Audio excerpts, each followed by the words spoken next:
Hi welcome to crunch entertainment. This is Pavan. ఈ రోజు tiger Nageswararao review గురించి మాట్లాడదాం. యాక్చువల్ గా మంచి బజ్ క్రియేట్ చేశారు డైరెక్టర్ వంశీ టీజర్ తో ట్రైలర్ తో. సో మరి సినిమా ఎలా ఉంది, టైగర్ నాగేశ్వరరావుగా మాస్ మహారాజా ఎలా మెప్పించాడు, టోటల్ గా ఈ సినిమా జిస్ట్ ఏంటి అనేది మాట్లాడే ముందు క్రంచ్ ఎంటర్టైన్మెంట్ ఖచ్చితంగా మీరు సబ్స్క్రైబ్ చేసుకోండి. టైగర్ నాగేశ్వరరావు ఓపెనింగ్ అయితే తన ఇంట్రడక్షన్ చాలా బాగా ఇచ్చారు. మురళీ శర్మ గారి క్యారెక్టర్ ద్వారా టైగర్ నాగేశ్వరరావుకి మంచి హైప్ ఇస్తుంది అనమాట. అంటే ఆల్రెడీ ఒక బయోపిక్ లాగానే ఈ సినిమాని కంప్లీట్ గా తీసుకొచ్చారు. అంటే ఆయన మీద ఒక్క నెగటివ్ మార్క్ ఇంప్రెషన్ కూడా ఉండకూడదు.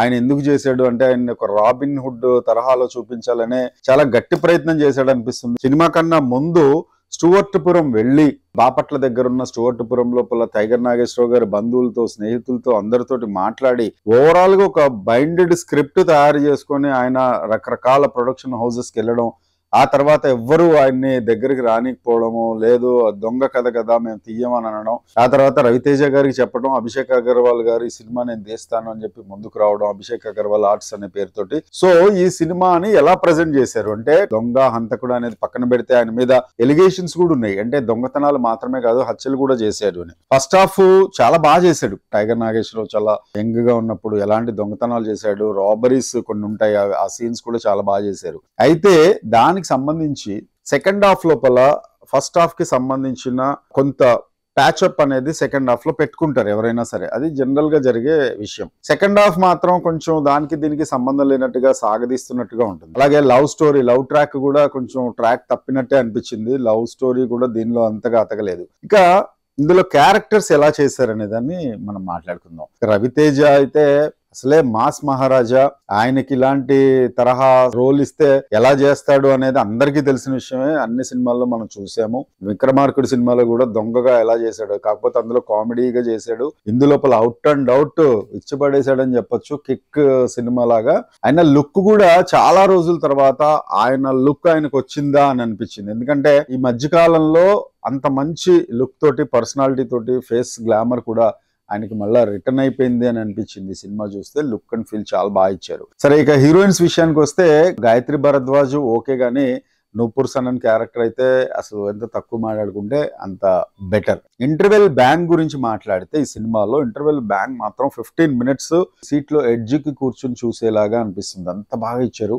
ఎందుకంటే ఈ మధ్యకాలంలో వచ్చిన సినిమాల్లో ఫస్ట్ హాఫ్ బాగున్నా, సెకండ్ హాఫ్ బాగున్నా, బాగా లేకపోయినా ఇంటర్వెల్ బ్యాంగ్ అండ్ క్లైమాక్స్ మీద బాగా దృష్టి పెడుతున్నారు. సేమ్ అదే ఫార్మాట్ లో టైగర్ నాగేశ్వరరావు కూడా వెళ్ళింది.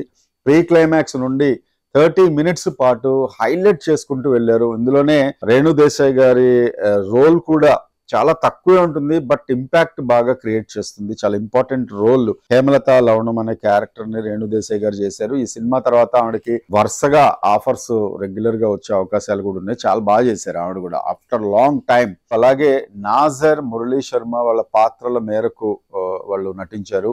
జషు అండ్ మెయిన్ విలన్ గా రఫ్ గా ఉండే క్యారెక్టర్ లో, పోలీస్ క్యారెక్టర్ లో చాలా బాగా చేశాడు. తను కూడా కొత్త క్యారెక్టర్ అయినా కూడా. ఇక డైరెక్టర్ వంశీ బాగా రీసెర్చ్ చేసి కంప్లీట్ గా క్యారెక్టర్ ఎలివేషన్ చేయడంలో కూడా చాలా సక్సెస్ అయ్యాడు. అయితే యాజ్ ఇట్ ఈస్ గా తను కొంచెం ఏంటంటే టైగర్ నాగేశ్వరరావుని బాగా చూపించాలి, అతని మీద ఒక్క నెగటివ్ ఇంపాక్ట్ కూడా రాకూడదు అని అనుకున్నాడో ఏమో మరి. అయితే ఆయన చేసినవి కూడా వేరే వాళ్ళు ఎవరో చేశారు, ఇతను మంచివాడే అన్నట్టు చూపించడం అనేది ఆడియన్కి ఇది బయోపిక్కా లేకపోతే ఒక రెగ్యులర్ కమర్షియల్ ఫార్మాటే కదా ఇది కూడా అని అనిపిస్తుంది. ఇంకా జీవి ప్రకాష్ ఇచ్చిన మ్యూజిక్, బ్యాక్గ్రౌండ్ స్కోర్ అయితే చాలా బాగుంటది.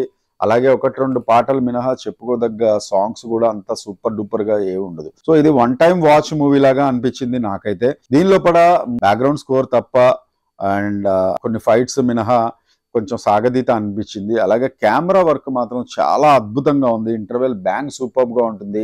అలాగే రాజమండ్రి బ్రిడ్జ్ మీద నుండి టైగర్ నాగేశ్వరరావు దొంగ తను ట్రైన్ మీదకి రోప్ తోటి యాక్షన్ సీక్వెన్స్ తీశారు. ఫైట్ మాస్టర్స్ ఎక్సలెంట్ గా ఉంది. అది మాత్రం చాలా బాగుందని చెప్పాలి. ఇక ప్రైమ్ మినిస్టర్ ఇంట్లో దొంగతనం ఎపిసోడ్ అనేది మీకు సస్పెన్స్ గా వదిలిపెడుతున్నాను. అది అందులో పెట్టారా, ఎలా ఇంపాక్ట్ గా చూపించారా, లేకపోతే సీన్ కొన్ని సెన్సార్ కారణాల వల్ల కట్ చేశారా అనేది మీరు అది సినిమా మొత్తం చూసి తెలుసుకోవాల్సిందే. డెఫినెట్ గా దసరాకైతే ఈ సినిమా వన్ టైం వాచ్ మూవీగా ఉంటుంది. ఫస్ట్ హాఫ్ బాగుంది, సెకండ్ హాఫ్ సాగింది, ఓవరాల్ గా ఓకేలా ఉంది.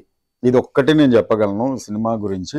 రవితేజ ఫైనల్ లైన్ ఏంటంటే మాస్ మహారాజాకి కరెక్ట్ గా యాప్ట్ అయిన సినిమా ఇది. For more interesting updates, movie reviews, please subscribe Crunch entertainment. అలాగే please do like and share also.